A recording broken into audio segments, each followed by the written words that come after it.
The scalding sting of bouillabaisse was a supernova on her skin, a constellation of pain blooming across the pristine white of her chef's jacket. Clara didn't flinch. She stood perfectly still, a statue carved from shock, while the thick, saffron-scented liquid dripped from her chin onto the immaculate tiled floor of Viridian's kitchen. Beatrice, the restaurant's manager, stood before her, the now-empty porcelain bowl held in her manicured hand like a weapon. Her face, a mask of cold fury, was twisted with contempt. "This is what I think of your pathetic attempt at French cuisine," Beatrice hissed, her voice ablaze in the sudden, suffocating silence of a kitchen. The clatter of pans, the sizzle of the grill, the rhythmic chop of knives, it all ceased. Every line cook, every sous chef, every dishwasher became a spectator, their eyes wide and their bodies frozen. They had seen Beatrice's cruelty before, but this was a new, public, and brutal escalation. The soup, a rich and complex broth Clara had spent hours perfecting, was now just a stain, a symbol of her humiliation. It soaked through the cotton, searing her skin beneath, but the physical pain was a distant echo to the cold, quiet fury beginning to coalesce in her heart. She slowly lifted her gaze from the spreading orange puddle on the floor to meet Beatrice's smug, triumphant stare. And in that moment, a profound shift occurred, a tectonic plate of power moving deep beneath the surface of this polished, high-stakes culinary world. You see, Beatrice made a fatal error, the kind of mistake that unravels empires and ends dynasties. She assumed the quiet, 20-year-old American cook was just another disposable employee, a nobody she could break for sport. She had no way of knowing who was waiting for Clara at home. And if you think a bowl of hot soup is the worst part of the story, you should probably subscribe right now, because the retribution that's coming is far colder than any dish this kitchen has ever served. It had all started 6 weeks earlier, with a scent of possibility and yeast. Clara arrived in the city with 2 worn-out suitcases, a set of German steel knives that were her only real inheritance, and a culinary degree that felt as thin as parchment.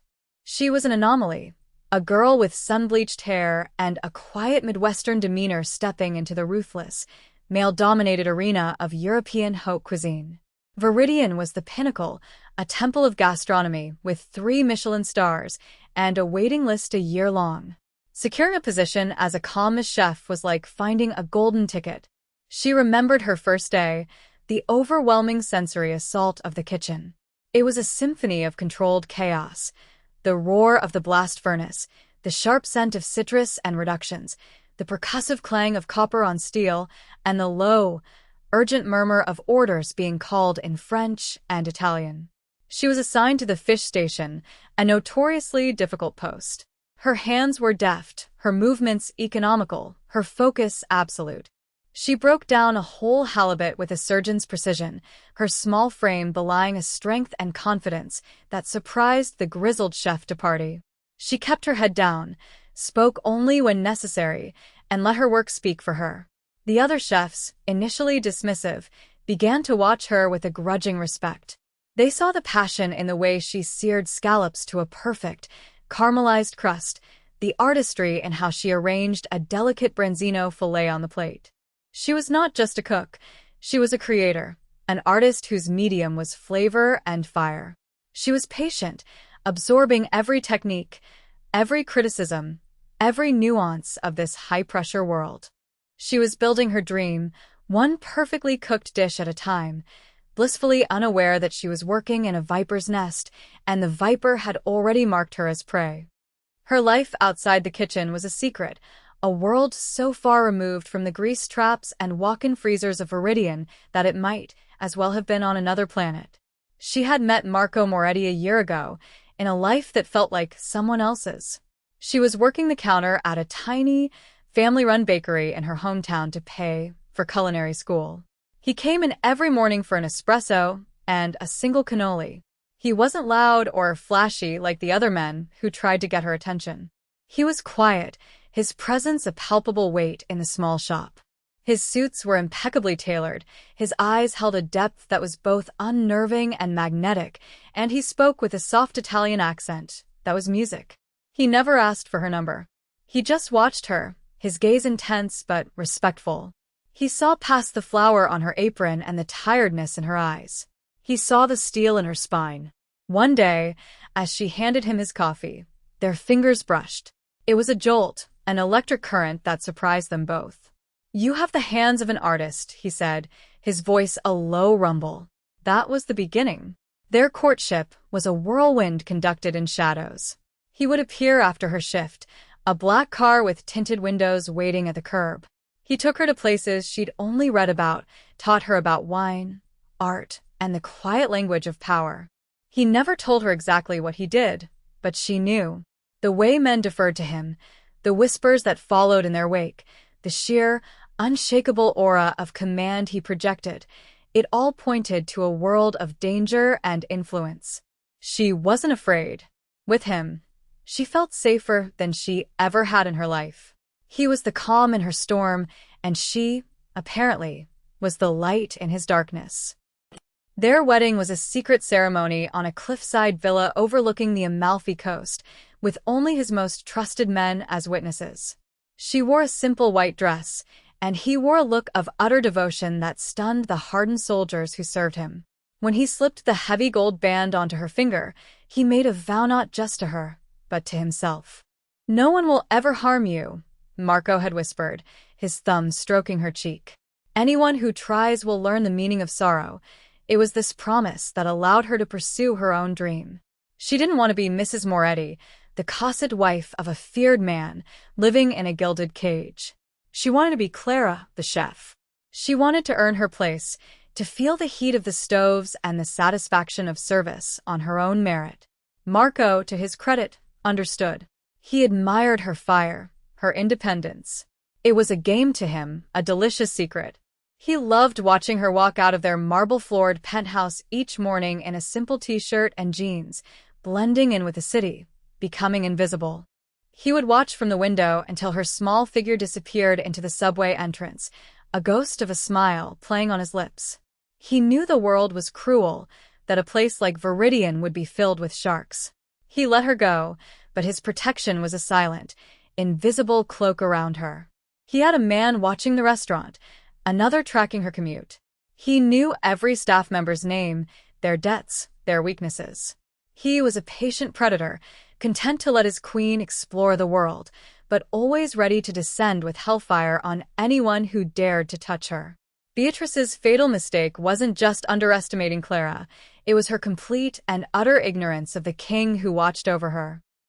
Beatrice Dubois had built her career on a foundation of sharp elbows and sharper stilettos. She was not from the world of old money or culinary royalty she so desperately emulated. She was a product of ambition, a woman who had scraped and clawed her way to the manager position at Viridian. Her authority was a fragile construct, maintained through fear and intimidation. She wielded her power like a cudgel, particularly against those she perceived as weak or vulnerable. From the moment Clara walked in for her interview, Beatrice had disliked her. She saw Clara's quiet confidence not as a strength, but as an affront. She saw her youth and American optimism as naivety to be exploited.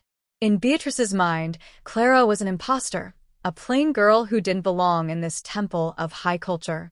The campaign of harassment started subtly. A snide comment about her accent, assigning her the most grueling, menial tasks, from scrubbing the grout between the floor tiles to polishing every single piece of silverware by hand after a 14-hour shift. Beatrice would accidentally misplace Clara's prep lists, sabotage her mise en place, and publicly berate her for tiny, imagined infractions. The other kitchen staff saw it all. They exchanged nervous glances, their heads bowed over their cutting boards, their silence a testament to Beatrice's reign of terror. They were afraid of losing their jobs, of becoming her next target. Clara endured it all with a stoicism that infuriated Beatrice even more. She never complained, never cried, never gave Beatrice the satisfaction of seeing her break. She simply did her work, her focus unwavering, her skill growing day by day. This quiet resilience was a mirror that reflected Beatrice's own insecurity and ugliness back at her, and she couldn't stand it. The bouillabaisse was simply the final act, the culmination of weeks of escalating cruelty, a desperate, pathetic attempt to shatter the unbreakable spirit of the one person she could not control. We return to the moment after the assault. The air in the kitchen is thick with the smell of seafood and fear. The soup drips, a slow, viscous tattoo on the white floor. Clara's chest is a blaze of angry red, the delicate skin already beginning to blister. But her eyes are not filled with tears. They are chips of ice. A profound and terrifying calm has settled over her. She doesn't scream or retaliate. She simply reaches up and unties the strings of her soiled apron, folding it neatly and placing it on the stainless steel prep table beside her. Her movements are deliberate, eerily serene. She looks directly at Beatrice, her voice low and steady, cutting through the stunned silence. "You will regret this. It's not a threat. It's a prophecy." Beatrice, momentarily taken aback by the lack of a hysterical reaction, quickly recovers her sneer. "Is that a threat, little girl? You're fired. Get out of my kitchen. You'll never work in the city again." Clara doesn't respond. She turns and walks away, her back straight, her head held high. She moves past the silent, staring faces of her colleagues, her footsteps the only sound in the cavernous room. The swinging kitchen doors whisper shut behind her, leaving a vacuum in her wake. Beatrice lets out a shaky, triumphant laugh, trying to shatter the tension. "Back to work," she barks, her voice a little too loud, a little too shrill. The show must go on, but no one moves. They are all staring at the empty doorway where Clara just stood, and then at Beatrice, but they are not looking at her with fear anymore. They are looking at her with something else entirely. Pity. They have a distinct, chilling feeling that they have just witnessed a ghost signing her own death warrant. The show would not go on. Not for Beatrice. Not for Viridian. The curtain was already falling.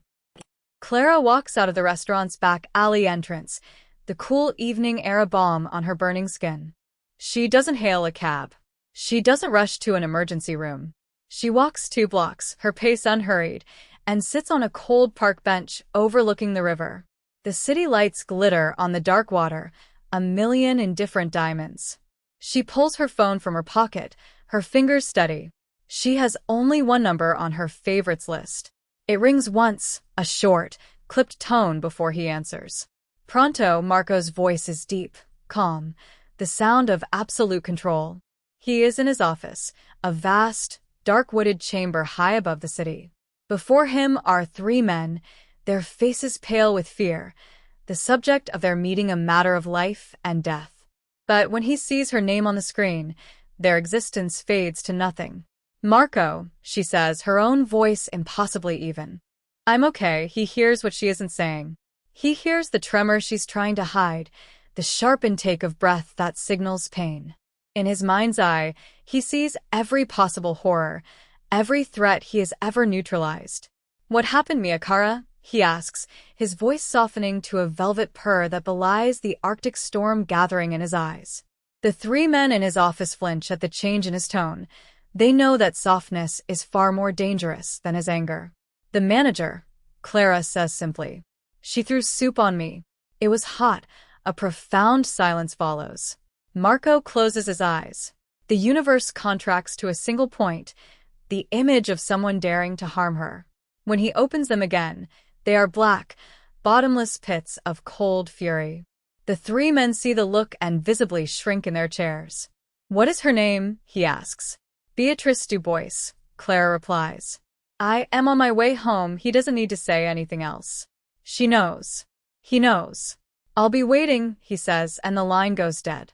He places the phone down on his polished desk with surgical precision, then looks at the 3 terrified men. His voice, when he speaks, is barely a whisper, and it is the most terrifying sound they have ever heard. "Our meeting is over. Get out. All of you." The retribution is not swift and bloody. That is not Marco's style. His revenge is a masterpiece of silent, systematic annihilation. Within 30 minutes of the phone call, the owner of Viridian, a portly, self-satisfied man named Julian, receives a call on his private line. The voice on the other end is polite, unnamed, and utterly chilling. It doesn't make threats. It simply informs him that his restaurant has a pest problem. Within the hour, a fleet of black vans descends upon Viridian. They are not Marco's thugs, they are city officials. A surprise, health and safety inspection of unprecedented thoroughness begins. They find things. Microscopic violations in the ventilation system. A hairline crack in a freezer seal. Paperwork for a wine import that is suddenly, inexplicably, out of order by a single day. The violations are small, insignificant on their own, but they accumulate like a death by 1,000 cuts. By 9 p.m., as the dinner service should be in full swing, Viridian is slapped with a bright red notice of immediate closure, citing dozens of egregious health code violations. Julian is apoplectic, screaming about his connections, his lawyers. It does him no good. At 9:15 p.m., the restaurant's primary meat supplier, a family that has provided Viridian with prime cuts for 2 decades, calls to terminate their contract, effective immediately. No reason is given. At 9:30 p.m., the fishmonger does the same. Then the vegetable supplier. The flow of lifeblood to the restaurant is severed at the source. Beatrice, watching her kingdom crumble, is publicly and humiliatingly fired by the frantic owner. This is your fault. Julian shrieks at her, his face purple with rage. She is escorted out by security, her designer handbag clutched to her chest, her mind reeling in confusion. She still doesn't understand. She thinks it's a fluke, a bit of bad luck. She has no idea that this is just the beginning, that an invisible, omnipotent force is now focused entirely on erasing her from the city's landscape. Beatrice's life unravels with the same cold precision.